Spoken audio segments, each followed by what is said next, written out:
வச்சுருக்கேன். அதை வந்து தொக்கு பண்ண பாருங்க. இதுக்கு எண்ணெய் ஊற்றிக்கலாம். கறிவேப்பிலை, வெங்காயம் நல்லா கழிச்சு இப்போ தக்காளியும் போட்டு அது கூடவே தக்காளியும் வெங்காயம் நல்லா கழுவ வச்சங்க. உப்பு கொஞ்சம் போட்டுக்கேன்.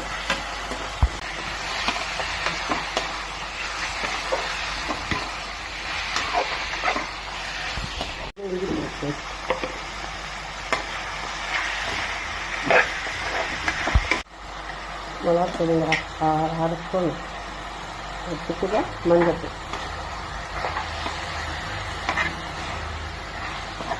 தண்ணி கொஞ்சம் போட்டுக்கலாம். ஒரு 1/4 கிளாஸ் போட்டால் போதும்.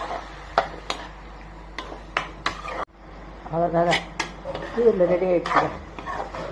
சேனலுக்கு நீங்கள் மறக்காமல் சப்ஸ்கிரைப் பண்ணுங்கள், லைக் பண்ணுங்கள், ஷேர் பண்ணுங்கள்.